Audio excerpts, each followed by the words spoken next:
Hey, good morning. This is William from William Palm Fine Art. Thank you for taking a look at my video here. Today I have a little 5 by 8 watercolor book. This is by a company called Arteza. Found these books on Amazon and I thought I'd give them a go, but I use these to do kind of mini lessons and sketch ideas, and I kind of use them to practice some of my watercolors. For those of you who don't know, I paint with watercolors and oils, and then if I thought I'd do a little sketchbook flip through here just to show off just a few things I've done to plan and to teach with my group. I teach painting lessons online and at South Avenue Art in Garwood, New Jersey, and I like to have these little books to work with students from time to time. But you could see here on the first couple of pages, these are basically color test sets. When I get a new set of paint, sometimes I just like to spread them around and see how the color changes from light to dark just by using water and make a little color chart out of these. I do try to label them, so this particular piece was from a Fine Tech set that my daughter Ava had given me for Christmas back in the end of 2025, and this is a metallic set from Van Gogh and a Daniel Smith color set that my wife had gifted me for that same Christmas, and I've been using them throughout the year with my Holbein watercolors as well. When I teach demonstrations, I do use Holbein tubed acrylic paints and other paints just to show differences in brand and how they play on the paper. But most of these demos were done with the idea of showing anything from making simple landscapes. Maybe I'll turn this one wide for now. Showing some simple landscapes that I've made, like the sunset scene. When I was painting this, I kind of was showing how to push the color around and how to build up layers of color. And then some of these exercises actually make nice little 5 by 7 paintings. Some of them look great in a frame. And I just thought I'd show a flip through. Like, this was a demonstrate. This started as a demonstration on how to use brush drawing techniques and color dropping to get the color to run. This was a exercise I did along to show a sunset. I did that with a longtime student at the art center I teach in. And anyway, in this sketchbook flip through, you could see some of the pictures are a little bit more, some of the paintings are a little more thought out and a little more realized, and some of them are just starts. And sometimes what I like to do when I go through these, if I am trying to think through an idea or see how colors might layer, for my own work, I will come into a piece like this and just kind of wake up a section. So if I wanted to turn this, it looks like I started a lighthouse here. If I wanted to just see how this might turn out, I can give this a quick spray and work into it a little bit more if I wanted to. And maybe I'll come back to that later. Anyway, I enjoy working pretty directly with the watercolors. Many of these ideas have no pencil sketch to start. I save some of the pencil sketching for when I'm ready to do something. My hand had a pencil sketch here, and yeah, this quick little sketchbook, very nice. This was a planning sheet for a larger painting that I was working on. This was my color test sheet just to see if I was putting things where I needed them to go. And again, when I play with ideas like this, sometimes it's just a nice quick way to get some of my ideas in place. So anyway, I got a blank page here, and if I was just going to do a quick idea, maybe I'll fill a piece in right now. Just a quick demo at the end of this video. I'll say maybe, I'm not using any reference here, but let's say maybe I want to get an idea out of playing with brush strokes and maybe doing something like a simple cherry blossom type of branch. I did this as a workshop. I usually don't wet my paper on this particular one. I usually wet these shapes, but again, this is an experiment that I thought I would do here. I am using Ecosa brushes, my Holbein watercolors, and I love playing with a good watercolor here. You can see in this picture where my paper is wet and getting little, the paint spreading out, giving me some marks that just kind of happen where the paper is wet. Where the paper is a little bit more dry, I'm getting more of a direct kind of shape coming right off of the brush. But sometimes when I play with doodles and drawings like this, it helps. One, it helps me kind of think what my colors are going to do and how they're going to react when I play together, how I might make interesting mixtures. So let's say maybe I want to get some violets in here. I'm going to wake up a blue, whichever blue it is. This has got a little blue-green cast into it right there. I'll just show it to you on that page. Maybe I just want to, while this is all nice and wet, drop in some color. Hopefully not bleed this out, but just got a pretty strong, highly concentrated, sometimes I say a strong mix, but it's a higher concentration of paint. I'm going to hope that that holds up, because I'm really not sure that I want unnecessary blooms in here. But I do want to play with this quickly and just kind of, I'm not even going to like over touch the paint. I'm just going to let it bleed a little bit and see what happens there. I can, if I wanted to play with something like, okay, let's see if I can get this brush a little cleaner here as I throw my fist over this little demo. If I wanted to play with an idea like pulling color back or guiding those colors a little bit, I can roll a clean brush in here, just dapping it off on a paper towel. I can come in here and gently lift. I could do this with a Q-tip or with a paper towel, even with a sponge too.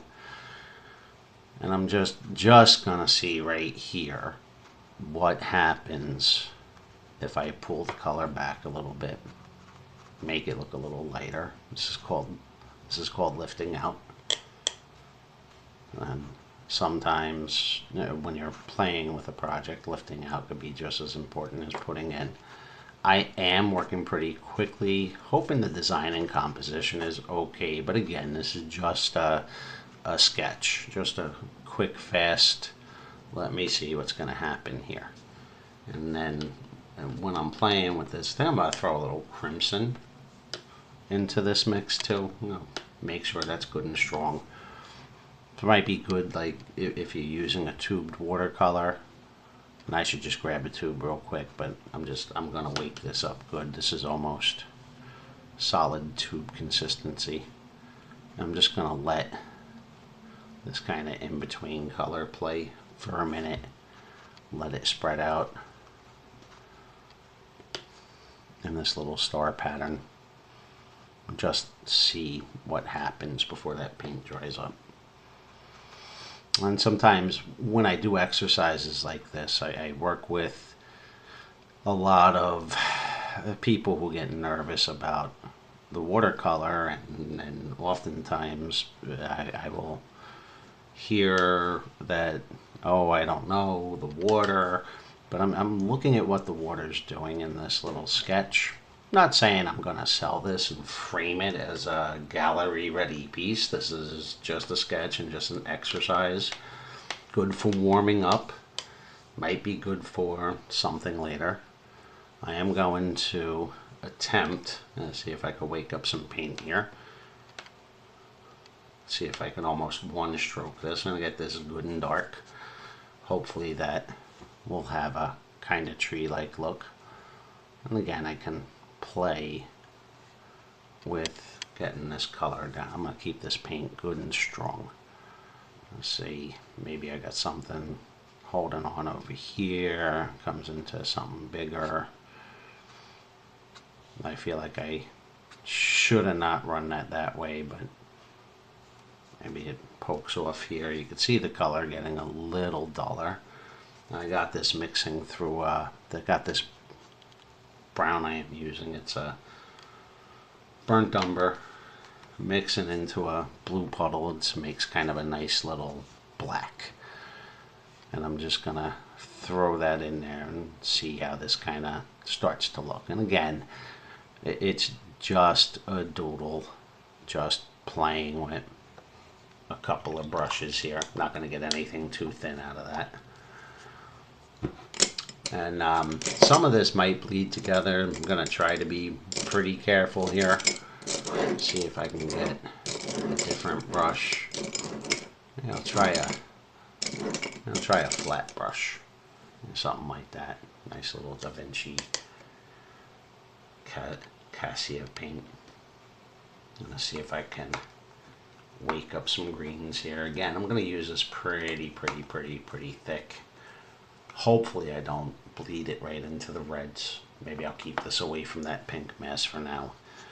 And I can just play with marking shapes if I'm feeling confident, or if anything happens, or if I touch that paint, or if I want to loosen this up a bit with some water.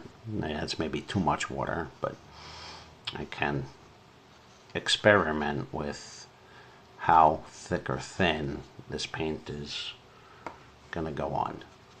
And in this quick demo at the end of my video here, at the end of my quick flip through, this is what I have these little books for. Now, if I'm planning a bigger idea or doing an observation from life right now, I'm just kind of working from the imagination. If I do decide to play a little bit with